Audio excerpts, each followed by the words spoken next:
हमारी ट्रिक पे। और आज का हमारा टॉपिक है जनरल नॉलेज।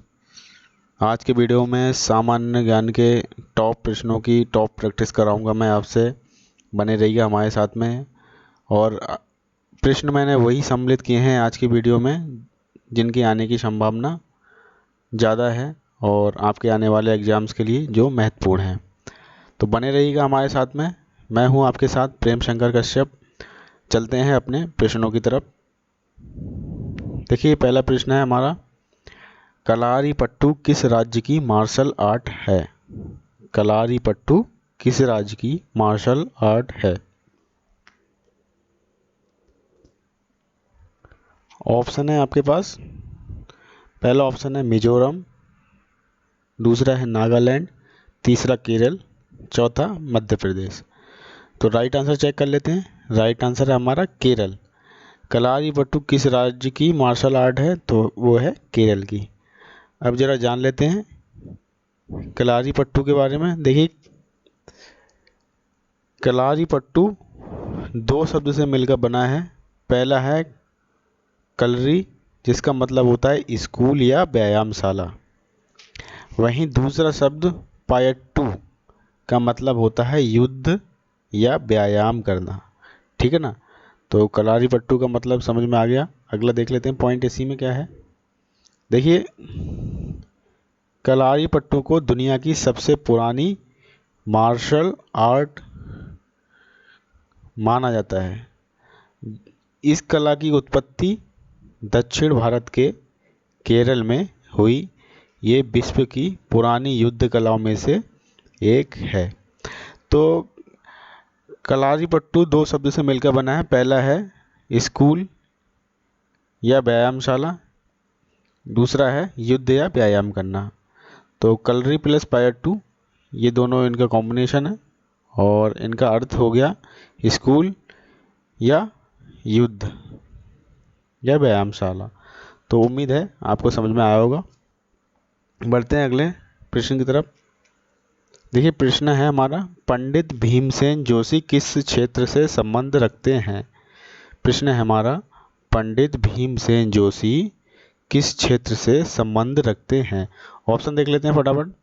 ऑप्शन है हमारे साहित्य, सामाजिक सेवाएं, राजनीति या शास्त्रीय संगीत। तो राइट आंसर चेक कर लेते हैं। देखिए राइट आंसर है हमारा शास्त्रीय संगीत। पंडित भीमसेन जोशी किस क्षेत्र से संबंध रखते हैं? तो ऑप्शन हमारा डी सही है, शास्त्रीय संगीत से।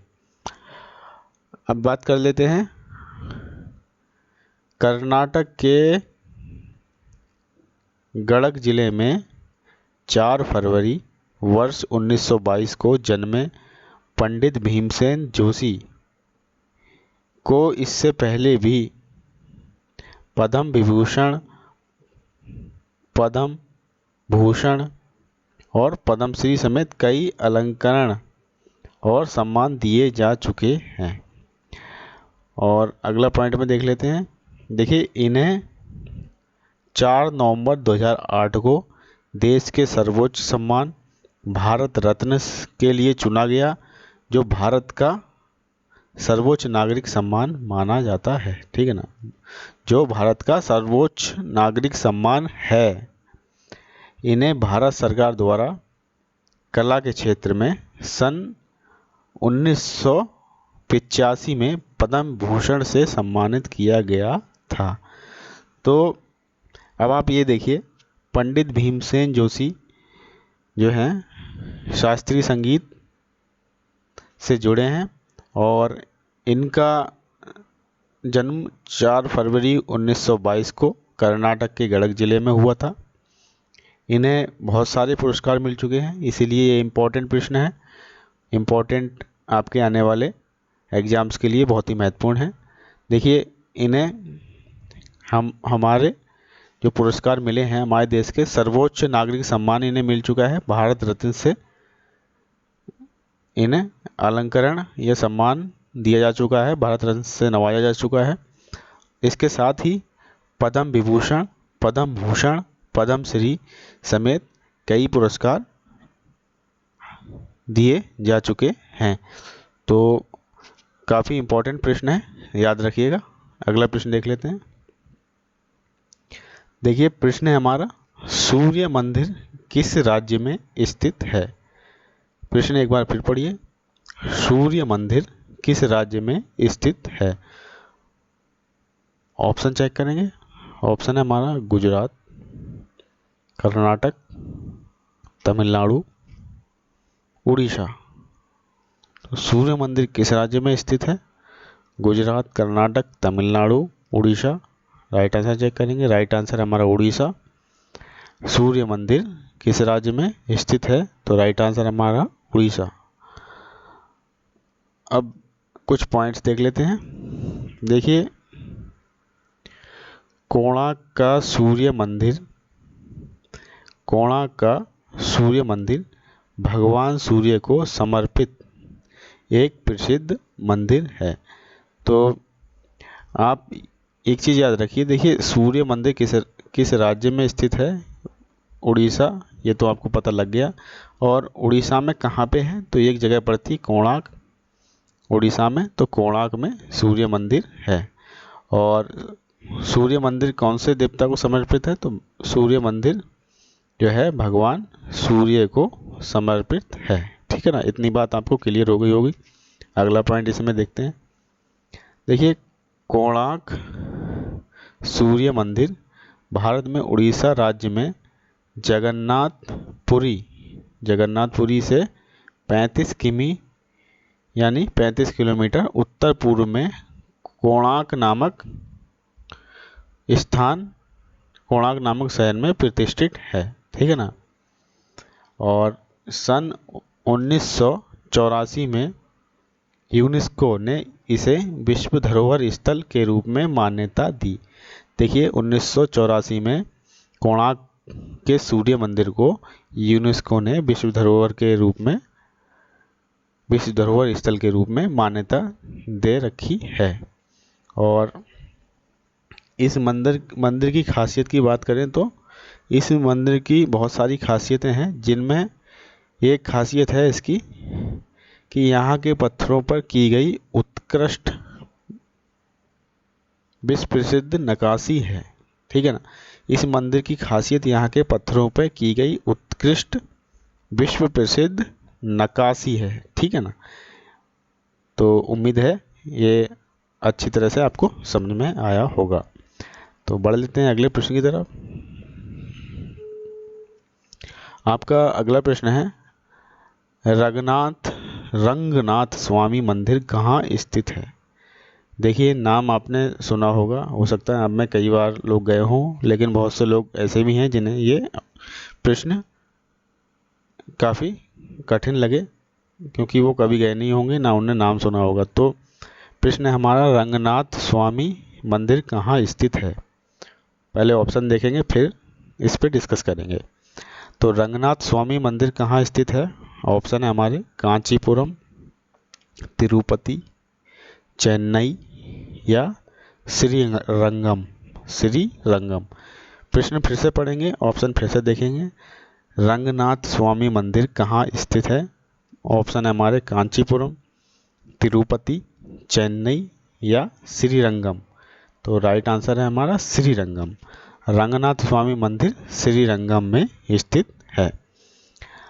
अब जान लेते हैं रंगनाथ स्वामी मंदिर के बारे में।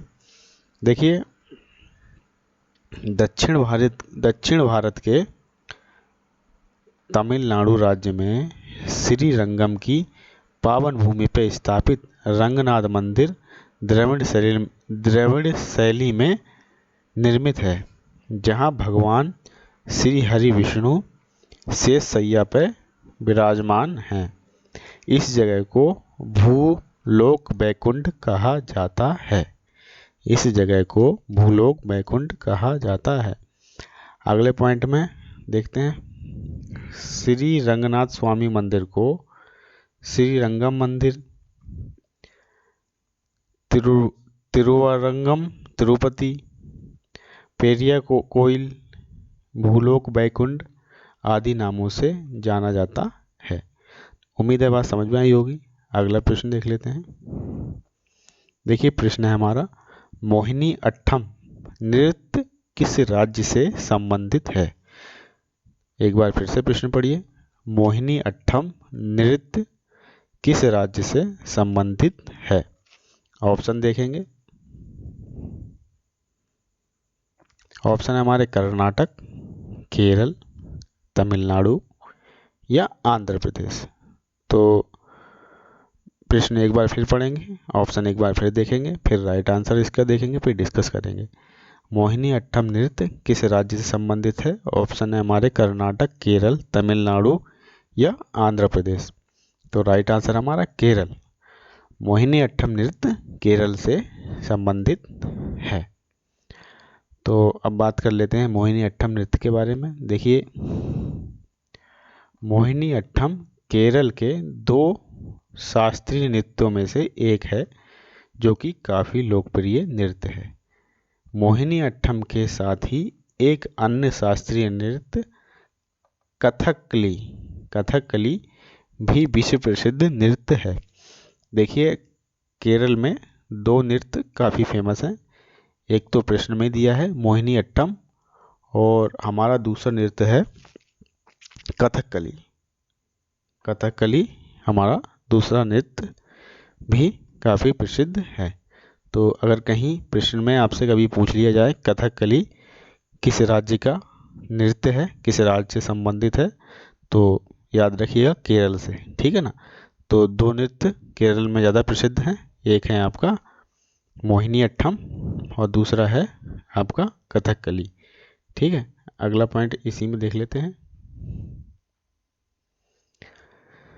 देखिए, अगला पॉइंट है मोहिनी अट्टम नृत्य शब्द मोहिनी के नाम से बना है और मोहिनी रूप भगवान विष्णु ने धारण किया था ताकि बुरी ताकतों के ऊपर अच्छी ताकत की जीत हो सके, ठीक।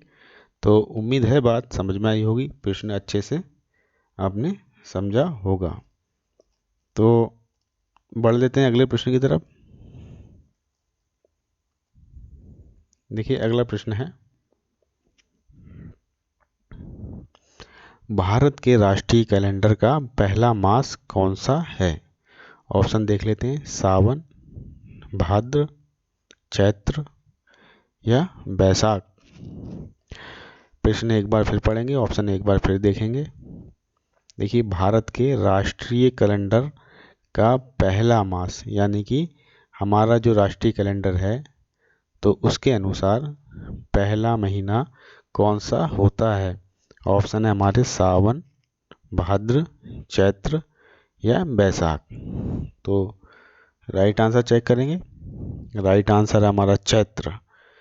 चैत्र जो है राष्ट्रीय कैलेंडर का पहला महीना होता है जो अप्रैल की शुरुआत में होता है। आप जानते ही हैं हमारा वित्त वर्ष 1 अप्रैल से स्टार्ट होकर 31 मार्च तक चलता है। तो 1 अप्रैल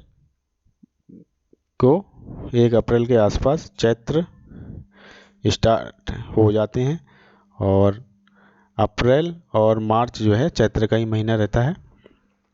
तो वित्तीय कैलेंडर की बात करें तो 1 अप्रैल से स्टार्ट होकर 31 मार्च तक चलता है और राष्ट्रीय कैलेंडर का पहला महीने की बात करें तो चैत्र होता है, ठीक है। और इसके क्वेश्चन पे एक बार डिस्कस कर लेते हैं, महीने जान लेते हैं, हिंदी महीने कौन कौन से होते हैं, क्योंकि बहुत से लोगों को सभी को ये चीज़ मालूम नहीं होगी कि हिंदी के महीने कौन कौन से होते हैं। तो एक बार देखिए, पहला महीना होता है चैत्र का, दूसरा होता है बैसाख, तीसरा होता है जेठ या ज्येष्ठ भी बोलते हैं, चौथा होता है आषाढ़, पांचवा होता है श्रावण, सावन भी बोलते हैं, श्रावण भी बोलते हैं, ठीक है ना। तो ये 2 तरह से उच्चारण होता है इसका। छठा महीना है भाद्रपद, जिसे भादों भी बोलते हैं। 7वां है अश्विन, 8वां है कार्तिक, 9वां है अगहन और 10वां महीना है पौष का, 11वां है माघ और 12वां है आपका फागुन। तो यहाँ हिंदी के 12 महीने हमने आपको बताए, याद रखिएगा इन्हें, क्योंकि एग्जाम्स में ये पूछ लिए जाते हैं कि राष्ट्रीय कैलेंडर का पहला महीना कौन सा होता है, या दूसरा पूछ सकते हैं, कोई सही महीने पूछ सकते हैं। तो जिस तरह से आप जनवरी फरवरी याद रखते हैं उसी तरह से चैत बैसाख ये सब आप उंगलियों पर रट लीजिएगा। कोई ज़्यादा कठिन बात नहीं है, ये आपको बेसिक चीज़ है, रटी होनी चाहिए, ठीक है ना। तो उम्मीद है आपको समझ में आई होगी। अगला प्रश्न देख लेते हैं। देखिए प्रश्न है हमारा, लक्षद्वीप के लोग कौन सी भाषा बोलते हैं। लक्षद्वीप के लोग कौन सी भाषा बोलते हैं। ऑप्शन चेक कर लेते हैं, मलयालम, कन्नड़, तमिल या तेलुगु। तो लक्षद्वीप के लोग कौन सी भाषा बोलते हैं, राइट आंसर चेक कर लेते हैं। राइट आंसर है हमारा मलयालम। लक्षद्वीप के लोग कौन सी भाषा बोलते हैं, राइट आंसर हमारा मलयालम। और बात कर लेते हैं लक्षद्वीप की। देखिए लक्षद्वीप जो है भारत के दक्षिण पश्चिम में अरब सागर में स्थित भारतीय द्वीप समूह है। इसकी राजधानी कवरत्ती है, ठीक है ना। इसकी राजधानी क्या है, कवरत्ती है, ठीक। और समस्त केंद्र शासित प्रदेशों में लक्षद्वीप जो है सबसे छोटा है। देखिए जितने भी भारत के केंद्र शासित प्रदेश हैं उनमें लक्षद्वीप सबसे छोटा है। अगर प्रश्न आपसे कभी पूछा जाता है कि भारत का सबसे छोटा केंद्र शासित प्रदेश कौन सा है, तो याद रखिएगा लक्षद्वीप है, ठीक है ना। अगला पॉइंट जरा देख लेते हैं। लक्षद्वीप द्वीप समूहों की उत्पत्ति प्राचीन काल में हुए ज्वालामुखी विस्फोट से निकले लार्वा से हुई थी, इसीलिए इसका नाम लक्षद्वीप पड़ा। संस्कृत में इसका लक्षा का मतलब होता है लाख, यानी कि ज्वालामुखी से निकली हुई लाख, और प्लस द्वीप यानी कि समुद्र के चारों ओर घिरा हुआ द्वीप, तो लाख का द्वीप, ठीक है ना, इसीलिए इसका नाम लक्षद्वीप पड़ा हुआ है, ठीक। उम्मीद है अच्छे से समझ में आया होगा। अगला प्रश्न देख लेते हैं। देखिए फ्रेंड्स, लाइक करते हुए चलिएगा, चैनल को सब्सक्राइब आप जरूर कर लें। वीडियो अगर आपको अच्छा लग रहा है तो लाइक ज़रूर करें, चैनल को सब्सक्राइब जरूर करें और फ्रेंड्स के साथ शेयर ज़रूर करें, ठीक है ना। प्रश्न हमारा आ चुका है स्क्रीन पे। कुचिपुड़ी किस राज्य का एक नृत्य है। बहुत ही इंपॉर्टेंट, बहुत ही मोस्ट इंपॉर्टेंट प्रश्न है। कुचिपुड़ी किस राज्य का एक नृत्य है। ऑप्शन देख लेते हैं, उड़ीसा, आंध्र प्रदेश, राजस्थान या केरल। कुचिपुड़ी किस राज्य का एक नृत्य है। उड़ीसा, आंध्र प्रदेश, राजस्थान, केरल। तो राइट आंसर अपना देखेंगे, राइट आंसर हमारा आंध्र प्रदेश। कुचिपुड़ी आंध्र प्रदेश का एक नृत्य है। अब बात कर लेते हैं कुचिपुड़ी की। देखिए कुचिपुड़ी आंध्र प्रदेश की प्रसिद्ध नृत्य शैली है। प्राचीन समय में कुचिपुड़ी नृत्य जो है केवल पुरुषों द्वारा किया जाता था। प्राचीन समय में केवल पुरुष ही इस नृत्य को करते थे, और वो भी ब्राह्मण पुरुष इस नृत्य को किया करते थे, ठीक है ना। फिर इसके बाद इसकी एक खास प्रारूप तरंगम में नृत्य की। देखिए इसी नृत्य में एक इसका प्रारूप है तरंगम, याद रखिएगा तरंगम। इस तरंगम में क्या होता है कि जो भी नृत्यकी होती है, क्योंकि पहले पुरुष करते थे, अब स्त्रियां भी ये करती हैं, पुरुष अब इसे नहीं करते हैं। तो जो भी नृत्यकी होती है वो थाली के, जिसमें 2 दीपक जल रहे होते हैं, के किनारों पर नृत्य करती है, और साथ ही हाथों में एक जलपात्र, जिसे किंदी बोला जाता है, किंदी को भी संतुलित रखती है। यानी कि थाली के किनारों पर नृत्य करती है जिसमें 2 दीपक जल रहे होते हैं, और साथ ही हाथों में एक जलपात्र यानी किंदी को भी संतुलित रखती है। तो ये बहुत ही संतुलन का नृत्य है, बहुत ही संतुलन और संयम बना के, बहुत ही एकाग्र मन से इसको करना पड़ता है। तो बहुत ही निपुणता इसमें, डांस करने के लिए बहुत ही निपुण होना किसी भी व्यक्ति को चाहिए, जब कोई इतना डांस अगर ये करता है तो एक लाइन में अगर पढ़ें तो कुचिपुड़ी आंध्र प्रदेश की प्रसिद्ध नृत्य शैली है। प्राचीन समय में केवल कुचिपुड़ी नृत्य केवल पुरुषों द्वारा ही किया जाता था। इसके एक खास प्रारूप तरंगम में नृत्य की थाली, जिसमें 2 दीपक जल रहे होते हैं, के किनारों पर नृत्य करती है और साथ ही हाथों में एक जलपात्र किंदी को भी संतुलित रखती है। नृत्य की वर्तमान शैली कुछ मानक ग्रंथों पर आधारित है। इनमें सबसे प्रमुख जो हैं वो नंदिकेश्वर रचित अभिनय दर्पण और भरतर्पण है। भरताड़ब भरताड़ब उच्चारण थोड़ा टफ लग रहा है, लेकिन टफ है नहीं, आप इसे आराम से पढ़िए। देखिए, भरताड़ब, भरत के आगे आ का डंडा लगा है और अड़ब, भरताड़ब, ठीक है ना, याद रखिएगा। 1-2 बार याद करेंगे तो फिर ये आपको याद हो जाएगा। तो नृत्य की वर्तमान शैली कुछ मानक ग्रंथों पर आधारित है। इसमें सबसे प्रमुख है नंदिकेश्वर रचित अभिनय दर्पण और भरताड़ब, ठीक है ना। अब आराम से उच्चारण हो रहा है, उम्मीद है बात समझ में आई होगी। अगला प्रश्न देख लेते हैं। देखिए, प्रश्न है हमारा, तानसेन सम्मान किस राज्य द्वारा दिया जाता है। बहुत ही मोस्ट इम्पॉर्टेंट प्रश्न है और एग्जाम्स में आए हुए जितने भी प्रश्न हैं ये सब एग्जाम्स में आ चुके हैं और मैंने कुछ चुनिंदा ही प्रश्न इसमें सम्मिलित किए हैं जो आपके आने वाले एग्जाम्स के लिए महत्वपूर्ण है। प्रश्न है हमारा अभी, तानसेन सम्मान किस राज्य द्वारा दिया जाता है। ऑप्शन चेक करेंगे। ऑप्शन है हमारे उत्तर प्रदेश, मध्य प्रदेश, गुजरात या महाराष्ट्र। तो तानसेन सम्मान किस राज्य द्वारा दिया जाता है, राइट आंसर चेक करेंगे। राइट आंसर है हमारा मध्य प्रदेश। तानसेन सम्मान मध्य प्रदेश द्वारा दिया जाता है। अब तानसेन सम्मान पे कुछ पॉइंट्स देखेंगे। देखिए, तानसेन समारोह या तानसेन संगीत समारोह हर साल दिसंबर के महीने में मध्य प्रदेश के ग्वालियर जिले में बेहद गांव में मनाया जाता है। बेहद गांव में मनाया जाता है, ठीक है ना। ये गांव का नाम है बेहद, याद रखिएगा। देखिए, मध्य प्रदेश के ग्वालियर जिले के बेहद गांव में ये समारोह मनाया जाता है। अब क्यों मनाया जाता है वो बात देखिए।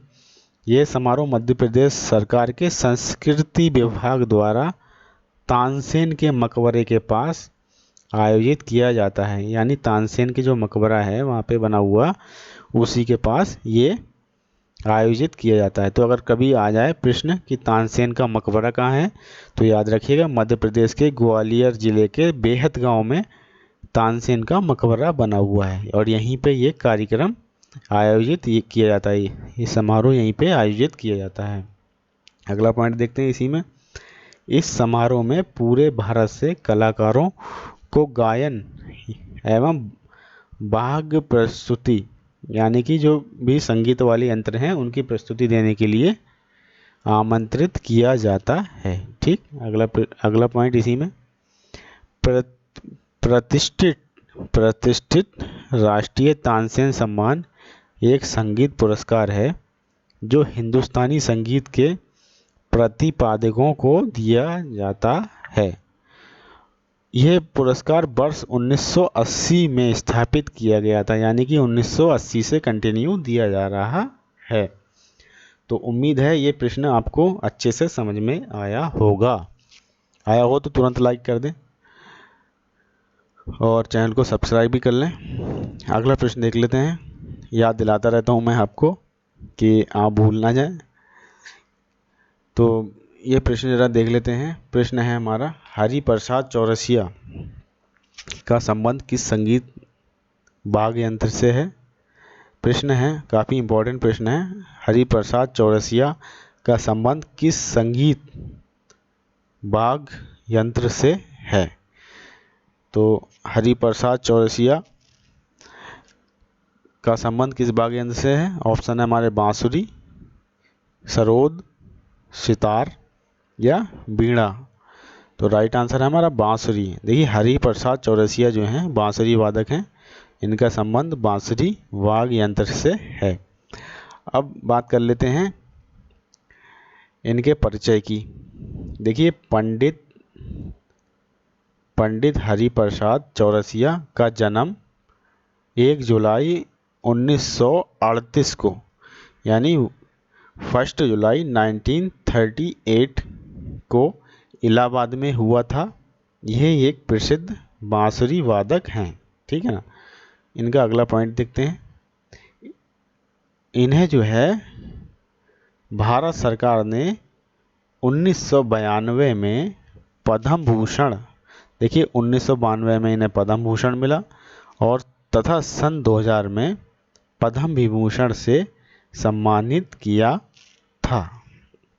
तो याद रखिएगा, काफ़ी इंपॉर्टेंट प्रश्न है। देखिए अगला प्रश्न देखते हैं अब। आकाशवाणी यानी कि AIR ने काम करना कब प्रारंभ किया था? प्रश्न है हमारा, आकाशवाणी यानी कि AIR ने काम करना कब प्रारंभ किया था? ऑप्शन है आपके 1927 में, 1932 में, 1936 में या 1947 में। तो राइट आंसर है हमारा ए ऑप्शन हमारा सही है। 1927 में इनने जो है आकाशवाणी ने काम करना प्रारंभ किया था। और कुछ पॉइंट्स देख लेते हैं।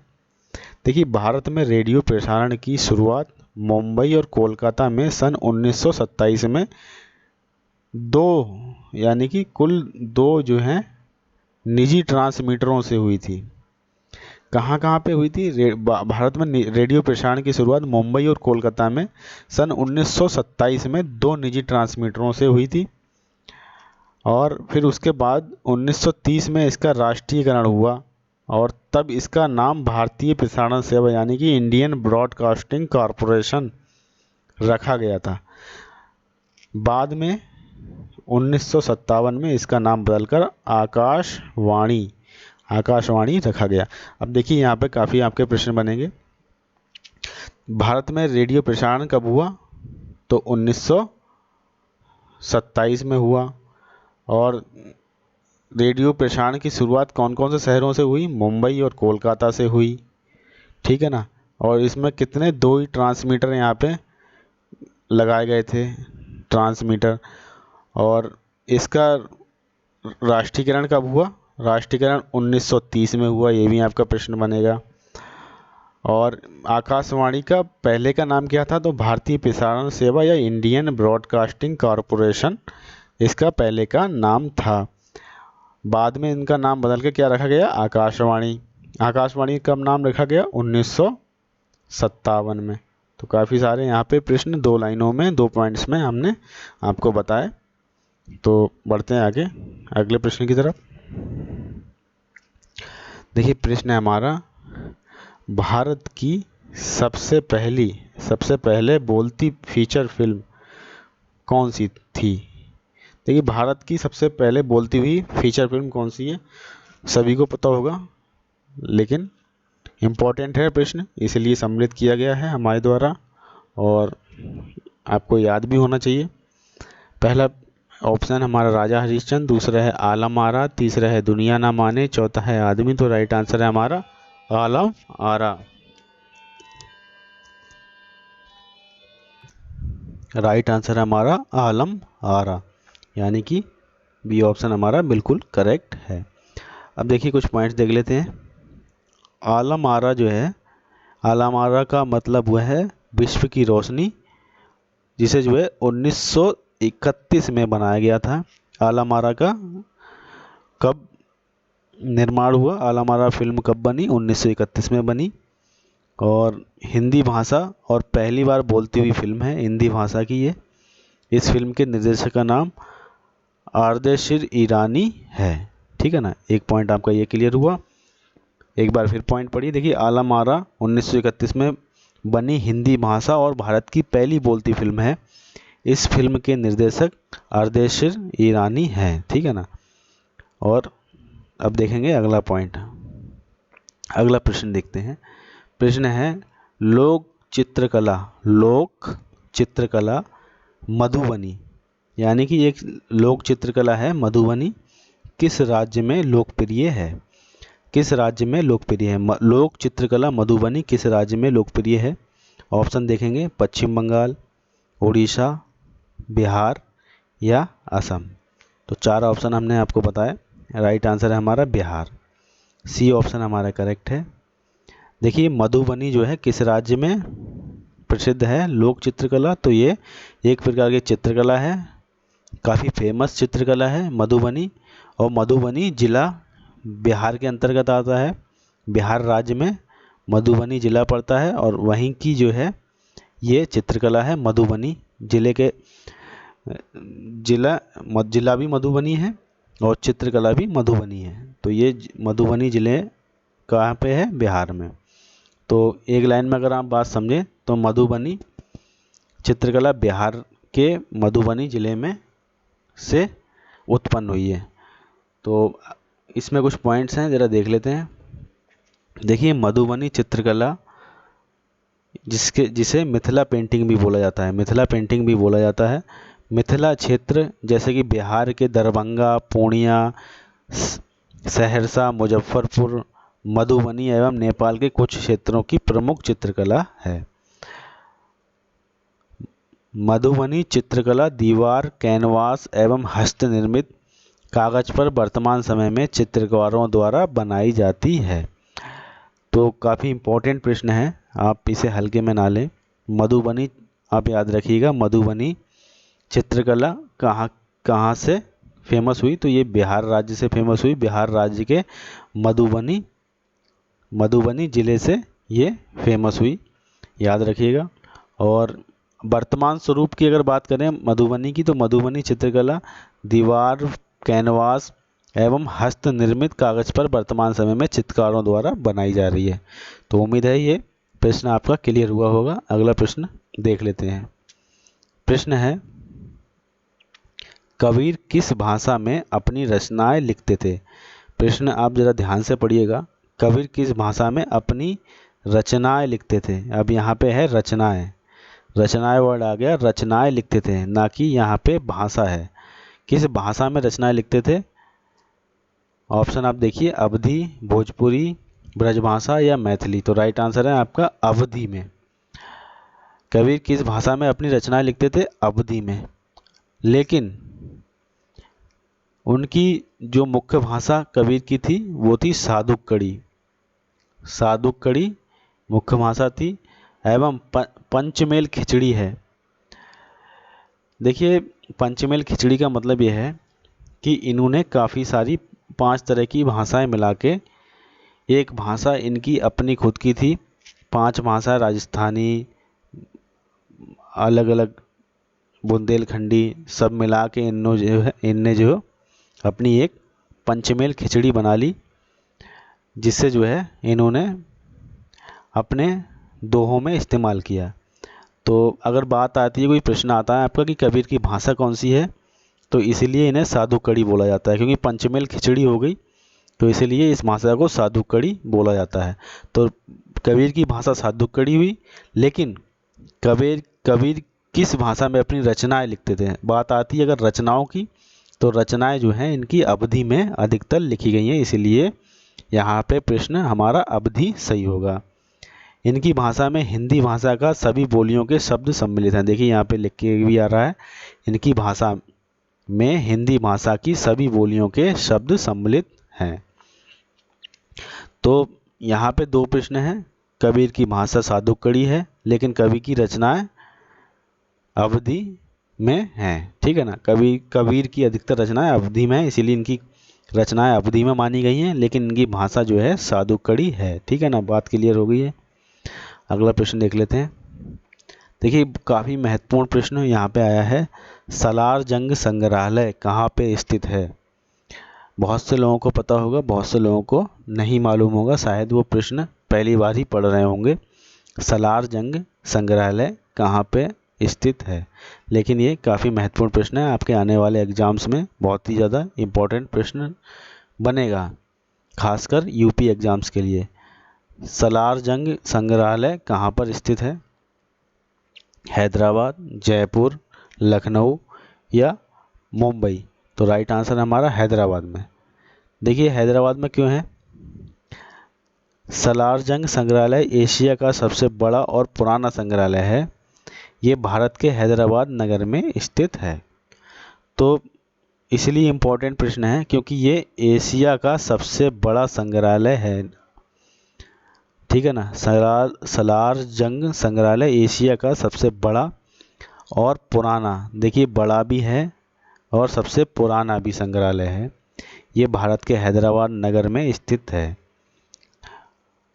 सलारजंग संग्रहालय की 38 गैलरियों में 43,000 से ज़्यादा कलाकृतियाँ एवं 9,000 पांडुलिपियाँ और 47,000 मुद्रित पुस्तकें हैं। संग्रहालय में रखे कलाकृतियाँ भी बेजोड़ हैं। और बात करें यहाँ के मुख्य आकर्षण की, इस संग्रहालय का एक मुख्य आकर्षण 19वीं सदी की एक ब्रिटिश संगीतमय घड़ी है जिसे इंग्लैंड से लाया गया है। ठीक, अगला प्रश्न देख लेते हैं।